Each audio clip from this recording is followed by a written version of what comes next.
সম্মানিত ভাই বন্ধুগণ, রবিউল আউয়াল মাস শুরু হয়েছে। নবী সাল্লাল্লাহু আলাইহি সাল্লামের জন্ম রবিউল আউয়ালের 12 তারিখে হয়েছে, এরকম মত ইতিহাসের বই পুস্তকে পাওয়া যায়, কিন্তু এর বিপরীত মত বেশি এবং শক্তিশালী। নবী সাল্লাল্লাহু আলাইহি সাল্লামের জন্ম রবিউল আউয়াল মাসে হয়েছে, এটা মোটামুটি প্রায় নিশ্চিত, কিন্তু এই মাসের কোন তারিখে হয়েছে সে তারিখটা নিয়ে ইতিহাসবিদদের মধ্যে নানা রকমের মত পাওয়া যায়। সবচাইতে গ্রহণযোগ্য মতগুলোর ভিতরে অন্যতম হলো 9 রবিউল আউয়াল।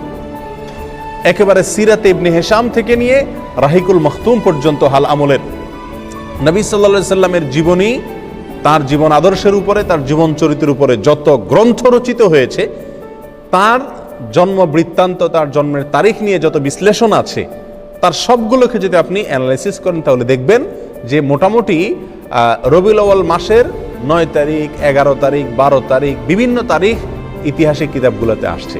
অর্থাৎ রবিউল আউয়ালের 12 তারিখেই তিনি জন্মগ্রহণ করেছেন, এই বিষয়টি কি না চূড়ান্ত না। ইতিহাসের বইতে এক একটাতে এক এক রকম আছে। তবে প্রায় সমস্ত ইতিহাসবিদরা একমত যে নবী সাল্লাল্লাহু আলাইহি সাল্লামের মৃত্যু হয়েছিল রবিউল আউয়ালের 12 তারিখে। অর্থাৎ রবিউল আউয়ালের 12 তারিখে নবী সাল্লাল্লাহু আলাইহি সাল্লামের ওয়াফাত দিবস, তার মৃত্যু দিবস, এতে কোনো কি নাই, সন্দেহ নাই। কিন্তু ওই দিনে তার জন্ম হয়েছিল কিনা না অন্য কোনো দিনে হয়েছিল, এটা নিয়ে কি আছে, সন্দেহ আছে, বিভিন্ন মত আছে। এখন কেউ প্রশ্ন করতে পারেন, নবী সাল্লাল্লাহু আলাইহি সাল্লামের জন্মের তারিখটা নিয়ে কেন ইতিহাসবিদদের মধ্যে দ্বিমত দেখা দিল? তার মৃত্যু তারিখটা নিয়ে সবাই নিশ্চিত যে ওই দিনে মৃত্যু হয়েছে, কিন্তু জন্ম তারিখটা নিয়ে কেন সন্দেহ দেখা দিল? এর কারণ হলো, প্রিয় ভাইয়েরা, নবী সাল্লাল্লাহু আলাইহি সাল্লাম যখন জন্মগ্রহণ করেছেন তখন কিন্তু তিনি মহামানব হিসাবে সাধারণ মানুষের কাছে প্রসিদ্ধ পরিচিত ছিলেন না। মক্কাতে অন্য 10টা শিশুর মতো আরেকটা শিশুর জন্ম হয়েছে, যার কারণে তার জন্ম তারিখ সংরক্ষণের ব্যাপারে সাধারণ মানুষের তেমন কোনো কৌতূহল বা আগ্রহ ছিল না। এই জন্য তার জন্মের অ্যাকচুয়াল তারিখটা কি রবিউল আউয়াল 12 তারিখ না 9 তারিখ না অন্য কোনো তারিখ, সেটা নিয়ে ইতিহাসবিদদের ভিতরে নানা রকম মত দেখা দিয়েছে। কিন্তু এর বিপরীতে তিনি যেদিন মৃত্যুবরণ করেছিলেন সেদিন কিন্তু তিনি মহামানব। সেদিন লক্ষ লক্ষ মানুষ তাকে ফলো করে, সারা পৃথিবী তাকে চিনে, অতএব তার মৃত্যুর দিনটা সকলেই সংরক্ষণ করছে। তাহলে আমরা যে জিনিসটি জানতে পারলাম এই কথা থেকে, সেটা হলো রবিউল আউয়ালের 12 তারিখ যে নবী সাল্লাল্লাহু আলাইহি সাল্লামের জন্মের দিনকে ধার্য করে এই দিন উপলক্ষে বিভিন্ন ঘটা করে অনুষ্ঠান করা হয়ে থাকে, উৎসব পালন করা হয়ে থাকে, এবং বলা হয় এটা সাইয়্যিদুল আয়াদ, যত ঈদ আছে সকল ঈদের সেরা ঈদ নাকি বিশ্বনবীর জন্ম ঈদ। এই যে কথাগুলো আমাদের কিছু ভাইরা বলে থাকেন, তাদের কাছে আমরা যদি প্রশ্ন রাখি যে নবী সাল্লাল্লাহু আলাইহি সাল্লামের রবিউল আউয়ালের 12 তারিখে জন্ম হয়েছে, এই মর্মে কোন বইতে আপনি ইতিহাসবিদদের ঐক্যমত প্রমাণ করতে পারবেন না। সমস্ত বইগুলোতেই বিভিন্ন তারিখ উল্লেখ আছে, কিন্তু মৃত্যুর দিবস এটা নিশ্চিত। তাহলে যে দিনে নবী সাল্লাল্লাহু আলাইহি সাল্লামের মৃত্যু হয়েছে এটা নিশ্চিত, সেদিনে কোনো মুসলমান কি করতে পারে না, অন্তত আনন্দ বা উৎসব করতে পারে না। আর যদি আমরা কথার খাতিরে ধরেও নেই যে ওই দিনে নবী সাল্লাল্লাহু আলাইহি সাল্লামের কি হয়েছিল, জন্ম হয়েছিল, তাহলে আমরা একই দিনে জন্ম একই দিনে মৃত্যু এটা যদি ধরে নেই, তাহলে তো দিনের অর্ধেক হাসা উচিত আর অর্ধেক কাঁদা উচিত। অর্ধেক আপনি ঈদ পালন করেন, উৎসব পালন করেন, আর অর্ধেক কান্নাকাটি করেন। নবী সাল্লাল্লাহু আলাইহি সাল্লামের জন্মকে কেন্দ্র করে আপনি শুধু হাসবেন, তার মৃত্যুর কথা মনে করে কাঁদবেন না, এটা তো চরম লজ্জাস্কর কথাবার্তা, এটা তো চরম আফসোসের কথা, দুঃখজনক বিষয়। প্রিয় ভাইরা, তাহলে এই প্রথম পয়েন্টটি আমরা পেয়ে গেলাম, যে কারণে আমরা ঈদে মিলাদুন নবীকে বিদআত বলি, এর সঙ্গে ইসলামের কোনো সম্পর্ক নাই এটা বলি। তার প্রথম কারণ হলো রবিউল আউয়াল 12 তারিখে নবী সাল্লাল্লাহু আলাইহি ওয়াসাল্লামের জন্ম হয়েছে, এই জিনিসটা কি না চূড়ান্ত না, তবে মৃত্যু হয়েছে এই জিনিসটা চূড়ান্ত। নবী সাল্লাল্লাহু আলাইহি ওয়াসাল্লামের মৃত্যু দিবসে কোনো মুমিন কি হতে পারে না, খুশি হতে পারে না, আনন্দ বা উৎসব করতে পারে না। এটা হলো প্রথম কথা। নাম্বার 2, নবী সাল্লাল্লাহু আলাইহি ওয়াসাল্লাম তিনি নিজে তার জন্মদিবস পালন করেছেন নাকি করেন নাই? কোন সাহাবী তার জন্মদিবস, নবী সাল্লাল্লাহু আলাইহি ওয়াসাল্লামের জন্মদিবস পালন করেছেন নাকি করেন নাই?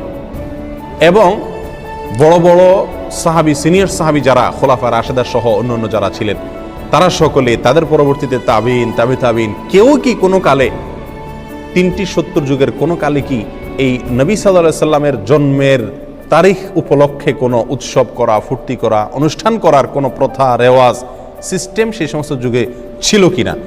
এর কথার এক কথায় উত্তরে আমরা বলবো, কোনো বইতে, ইতিহাসের কোনো বইতে, হাদিসের কোনো বইতে, কোরআনে তো নাই, কোনো জায়গায় একটি জাল বর্ণনাও নাই কোনো ভাইরা দেখাতে পারবেন না। যেসব ভাইরা মনে করেন সঠিক, তারা মেহরবানি করে কিতাবপত্র ঘেটে একটি সূত্র বের করুন, যে সূত্রে পাওয়া যায় যে নবী সাল্লাল্লাহু আলাইহি সাল্লামের জন্ম দিবস বা জন্ম তারিখ এটা উদযাপন উপলক্ষে রবিউল আউয়ালের 12 তারিখে বা বছরের কোনো একটা দিনে সাহাবায়ে কেরাম, নবী সাল্লাল্লাহু আলাইহি সাল্লাম নিজে অথবা তার পরবর্তী তাবিঈন, তাবিঈন কোনো যুগে কেউ কোনো ধরনের অনুষ্ঠান করেছেন অথবা কোনো ধরনের উৎসব করেছেন, এরকম কোনো বর্ণনা কোনো হাদিসের কিতাবে, কোনো ইতিহাসের কিতাবে জাল, জয়ীফ, মিথ্যা, বানোয়াট বর্ণনাও নেই। দুর্বল সত্য তো পরের কথা, কোনো জাল, জয়ীফ, মিথ্যা, বানোয়াট বর্ণনাও নাই। এরকম একটি অস্তিত্বহীন, সম্পূর্ণ এরকম একটি ভুয়া এবং ভিত্তিহীন বিষয় হলো এই মিলাদুন নবী পালন করা। প্রিয় ভাইয়েরা, নবী সাল্লাল্লাহু আলাইহি সাল্লামের জন্মের পরে তিনি 63 বছর বেঁচে ছিলেন। তার মৃত্যুর পরে সাহাবায়ে কেরাম প্রায় 100 বছর বেঁচে ছিলেন। তাদের পরে তাবিনদের যুগ ছিল। এই যে বিশাল একটা সময়, যদি রবিউল আউয়ালের 12 তারিখ অথবা বছরের কোনো একটা দিন নবী সাল্লাল্লাহু আলাইহি সাল্লামের জন্মদিনকে উপলক্ষ করে, জন্মের তারিখকে উপলক্ষ করে কোনো আনুষ্ঠানিকতা হতো, সেটা নিশ্চয়ই হাদিসের কিতাবগুলোতে অথবা ইতিহাসের বইগুলো থেকে আসতো কি আসতো না? সাহাবায়ে কেরামের জীবন ইতিহাস, নবী সাল্লাল্লাহু আলাইহি সাল্লামের ব্যক্তিগত পুঙ্খানুপুঙ্খ কাজগুলোর বর্ণনা, বিবরণ হাদিসের কিতাবগুলোতে আসছে কি আসে নাই? স্ত্রীর সঙ্গে কি করলেন, ঘরের ভিতরে কি করেছেন, ঘুমে কি করছেন, টয়লেটে কি করতেন, এরকম ব্যক্তিগত বিষয়গুলো পর্যন্ত হাদিসের কিতাবগুলোতে এসেছে। সেখানে নবী সাল্লাল্লাহু আলাইহি সাল্লামের জন্মের দিনটাকে, তারিখটাকে উদযাপনের কোনো প্রথা, প্রচলন যদি থাকতো, সেটা অবশ্যই আসতো, কিন্তু নাই। আমি তো চ্যালেঞ্জ করেছি, কোনো জাল, ভিত্তিহীন, ভুয়া, বানোয়াট বর্ণনাও পাওয়া যায় না হাদিসের কিতাবগুলোতেও না, ইতিহাসের কিতাবগুলোতেও না। সময়ত ভাই বন্ধুগণ, এই পয়েন্টটা থেকেও আমরা বুঝলাম যে এই মিলাদুন নবী উদযাপনের যে প্রথা এবং রসম চালু আছে, এটা সোনালী 3 যুগের কোনো যুগে ছিল না। নবী সাল্লাল্লাহু আলাইহি সাল্লাম নিজেও করেন নাই, করতে বলেনও নাই, কোনো সাহাবীও করেন নাই। কথাটা কি পরিষ্কার? নবী সাল্লাল্লাহু আলাইহি সাল্লামের প্রেম, তার ভালোবাসা সবচেয়ে বেশি ছিল কাদের মধ্যে? সাহাবায়ে কেরাম রাদিয়াল্লাহু তাআলা আনহুম আজমাইন, তাদের মধ্যে ছিল নবী সাল্লাল্লাহু আলাইহি সাল্লামের প্রতি সবচেয়ে বেশি ভালোবাসা। তারা নিজেরা যদি নবী সাল্লাল্লাহু আলাইহি সাল্লামের তথাকথিত প্রেম জাহির করার উদ্দেশ্যে যদি রবিউল আউয়াল 12 তারিখে বা বছরের কোনো একটা দিনে জন্মদিবস পালন না করে থাকেন, তাহলে আমরা যদি নবী প্রেমের দাবিদার হয়ে সেটা পালন করি, তাহলে এই দাবিটা মিথ্যা দাবি, অথবা এই কর্মটা মিথ্যা এবং ভুল একটি কর্ম। আল্লাহ আমাদেরকে বোঝার তৌফিক দান করুন। আর একটু আগে আমরা যে ভূমিকাতে যে কথাটি বলেছিলাম, ইসলামটাই হলো নবী সাল্লাল্লাহু আলাইহি সাল্লামকে ফলো করার নাম, তিনি যা নিষেধ করছেন সেটা থেকে বিরত থাকার নাম। নবী সাল্লাল্লাহু আলাইহি সাল্লামকে আমাদেরকে করতে বলেছেন বা তিনি নিজে করেছেন জন্মদিবস উদযাপন, এটা নবী সাল্লাল্লাহু আলাইহি সাল্লাম নিজে করেছেন নাকি তিনি আমাদেরকে করতে বলেছেন? এই মর্মে কোনো বর্ণনা আছে? উত্তর হলো এক কথায় নাই। কোনো ভাইয়েরা যারা করেন তারাও জানেন যে নাই। তাহলে আমরা যে কোনো কাজ করব ভালো হিসাবে, সেখানে নবী সাল্লাল্লাহু আলাইহি সাল্লাম কি থাকতে হবে? নির্দেশ থাকতে হবে। অথচ এখানে নাই। তাহলে এটা কি নয়? ভালো কাজ হিসাবে ইসলামের দৃষ্টিতে গণ্য নয়। এখন যদি কোনো ভাই বলেন রবিউল আউয়ালের 12 তারিখে বা মিলাদুন নবী পালন করা যাবে না, নিষেধ আছে কোথাও? উত্তর হলো নিষেধের প্রয়োজন নাই। করণীয় কাজ, যে কাজটা করতে হবে, করার নির্দেশ আছে শরীয়তে, সেরকম কোনো দলিল, সেরকম কোনো প্রমাণ, সেরকম কোনো নির্দেশ যদি না থাকে, তাহলে অটোমেটিকলি সেটা কি? বাতিল। আল্লাহ আমাদেরকে বোঝার তৌফিক দান করুন। নাম্বার 3, আমাদের যে সমস্ত ভাইরা মিলাদুন নবী উদযাপন করে থাকেন, তারা বলেন যে মিলাদুন নবী তথা রবিউল আউয়াল 12 তারিখ এটা হলো সাইয়্যিদুল আয়াদ, অর্থাৎ নবী সাল্লাল্লাহু আলাইহি সাল্লামের জন্মদিবসের উপলক্ষে যে খুশি উদযাপন করা হয়, এটা নাকি সকল ঈদের সেরা ঈদ।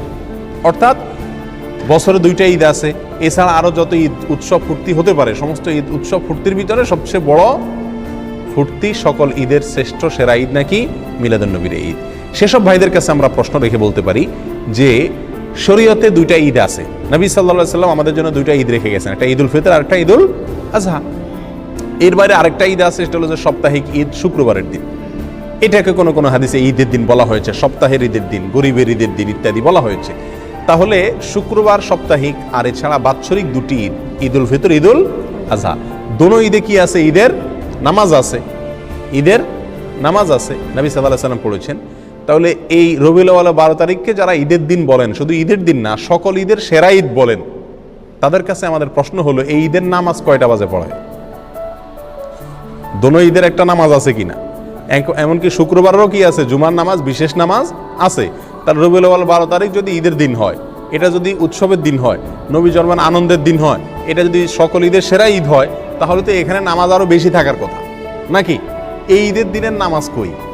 তাহলে বোঝা গেল এটা বানোয়াট, এটা নিজেরা আবিষ্কার করেছেন, মিশর থেকে এটা আবিষ্কার হয়েছে, এটা কোরআন এবং সুন্নাহ থেকে আসে নাই। যদি আসতো তাহলে সকল ঈদেই কি থাকে? ঈদের নামাজ থাকে। এই ঈদে ঈদের নামাজ গেল কই? আর সবচেয়ে বড় কথা হলো ঈদে বছরে 2টি ঈদ আছে আর সপ্তাহের একটা ঈদ। এর বাইরে শরীয়তে আর কোনো ঈদের ধারণা আমাদেরকে দেওয়া হয় নাই। অতএব এই দিনটাকে যদি কেউ নতুন করে ঈদের দিন মনে করেন, তাহলে কেমন যেন তিনি নবী সাল্লাল্লাহু আলাইহি সাল্লামের দেওয়া 2টা ঈদে খুশি না। নবী সাল্লাল্লাহু আলাইহি সাল্লামের দেওয়া 2টা ঈদে কি না? খুশি না। উনি নবী সাল্লাল্লাহু আলাইহি সাল্লামের 2টা ঈদে পরিতৃপ্ত না, ওইটা মানতে রাজি না। এই জন্য উনি আরেকটা ঈদ কি করলেন? যুক্ত করে নিলেন। প্রিয় ভাইরা, এটা যদি সকল ঈদের সেরা ঈদ হতো, তাহলে মদিনায় আসার পরে সাহাবায়ে কেরাম যখন নবী সাল্লাল্লাহু আলাইহি সাল্লামকে বললেন, ইয়া রাসূলুল্লাহ, ইহুদিরা তারা তাদের উৎসবের দিন আছে, আমাদের জন্য আপনি উৎসবের দিন ঠিক করে দেন। তাহলে নবী সাল্লাল্লাহু আলাইহি সাল্লাম সেদিন বলতে পারতেন, ঠিক আছে, তো আমার জন্মদিন তো উৎসবের দিন, এটা তোমরা করো, ফুর্তি করো। কিন্তু তা তো নবী সাল্লাল্লাহু আলাইহি সাল্লাম বলেন নাই। প্রিয় ভাইরা, কোনো জাল হাদিসও নাই।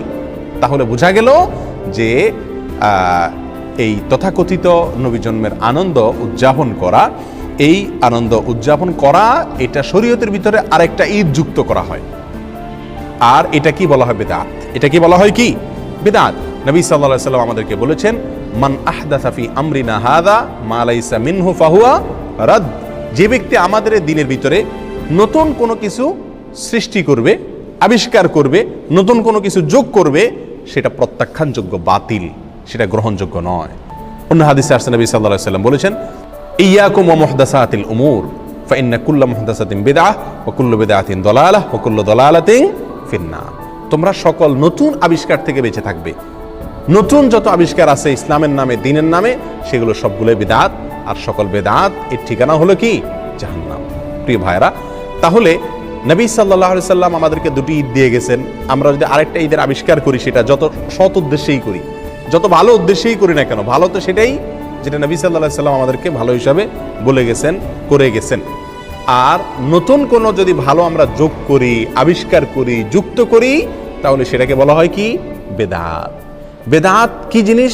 আমরা অনেকে মনে করি বেদাত মানে হলো বাহ্যিকভাবে খারাপ জিনিস। না ভাই, বেদাত ওই কাজকে বলা হয় যে কাজটাকে মানুষ ভালো মনে করে, অথচ শরীয়তে সেটার কোনো নির্দেশ নাই। এটাই বেদাত। বেদাত জিনিসটা যারা করেন তারা সকলে এটাকে ভালো কাজ হিসাবে জেনেই করেন। ওই ভালো কাজকে বেদাত বলা হয় যে ভালো কাজকে ওই কাজের কর্তা ভালো মা কাজ মনে করেন, অথচ কোরআন সুন্নাহ তার কি নাই? নির্দেশ নাই। সেটাই তো বেদাত। নতুন করে ঈদে মিলাদুন্নবী উদযাপন করা আর একটা ঈদ শরীয়তের ভিতরে যুক্ত করা, এই কারণে আমরা এই মিলাদুন্নবী, তথাকথিত মিলাদুন্নবী আমরা উদযাপন করি না এবং এর সঙ্গে ইসলামের সম্পর্ক নাই বলি।